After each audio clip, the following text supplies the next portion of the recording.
Bonjour Gaëtan. Bonjour.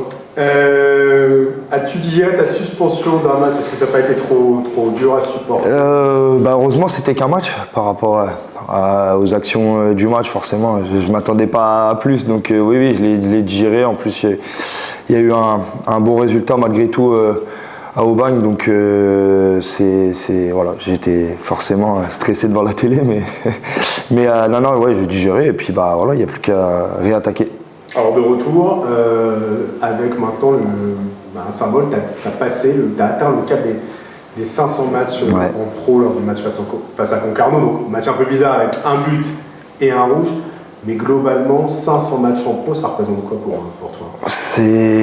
Franchement, c'est fou. J'étais assez fier parce que voilà, si je reprends les tout débuts ou même en formation, jamais été prédestiné entre guillemets à ça, mais il a fallu que je bosse et juste prendre du plaisir dans tout ce que je faisais. Et aujourd'hui, c'est 500 matchs plus tard entre guillemets, et c'est fou parce que bon, cette barre, elle est quand même symbolique, et c'est fier, et je me dis que c'est pas encore fini, donc c'est ça qui est aussi magnifique. Et voilà, j'ai envie de forcément de jouer le plus et apporter le maximum d'expérience, parce que maintenant on peut parler d'expérience avec 500 matchs, donc voilà, c'est top. Effectivement, j'aurais espéré que ce 500e match se passe mieux, mais malheureusement, on ne maîtrise pas tout. Donc voilà, on prend cette barre symbolique, c'est une fierté perso, mais voilà, forcément, je pense au groupe, et j'ai envie de continuer à bosser dans ce sens-là.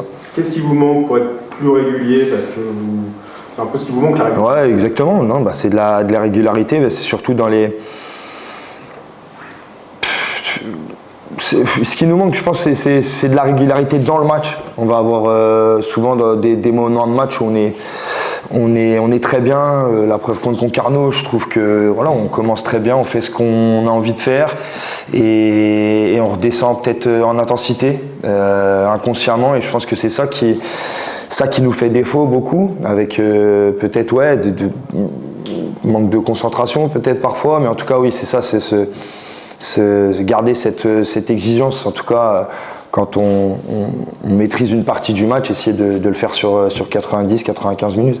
Et cette irrégularité dans le match nous fait défaut, et sur les résultats aussi. Et c'est ça, contre QRM, la clé, ce sera rester concentré tout le match, pas lâcher, quoi.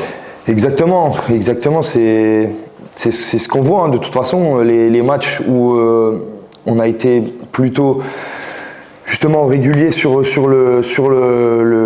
tout le match, les résultats allaient en notre faveur, avec toujours une part de chance, parce qu'il y a eu des poteaux, des barres pendant les matchs, mais on les faisait tourner dans notre sens, et je pense que c'est ça qu'il faut retrouver, en tout cas cette solidité et cette envie d'être concentré, rigoureux, c'est 90 minutes, 95 minutes, et je pense que notamment à domicile, on se doit évidemment à l'extérieur aussi, mais c'est des matchs un peu différents à l'extérieur, et à domicile en tout cas on se doit de tenir ça. Vous affrontez QRM demain, c'est une équipe qui est 15e au classement. Vous êtes dans une mauvaise passe. Comment est-ce qu'on aborde un match où on se dit on joue une équipe qui pour le moment est dans la zone plus relégable, pas très loin? J'ai envie de vous dire, en national, le classement il n'a pas trop d'importance, même s'il y a des équipes qui sont beaucoup plus régulières que d'autres. J'ai envie de vous dire, si on commence à regarder, elle est derrière nous, donc ça va être plus facile. Je pense que là, on se trompe beaucoup. Je pense qu'il faut vraiment se concentrer sur nous. On sait ce qu'on a à faire. On sait comment on a réussi à gagner des matchs, et on sait quand on les a perdus, ce qui nous a fait défaut. Je pense qu'il faut être, et oui, on le répète, sérieux et rigoureux tout un match. Et on sait que voilà. Et puis quand il y aura des moments un peu plus compliqués dans le match, savoir, encore une fois, je le répète, savoir comment il faut agir, et parfois savoir faire le dos rond, mais ça c'est pas grave. Faut apprendre à le faire, et se dire qu'à domicile c'est pas obligé d'avoir par exemple toujours le ballon ou toujours d'être offensif. S'il y a des moments un peu plus compliqués, savoir en tout cas se battre ensemble. Je pense que c'est ça aussi qu'on doit montrer, et en général quand c'est ça tourne dans notre sens.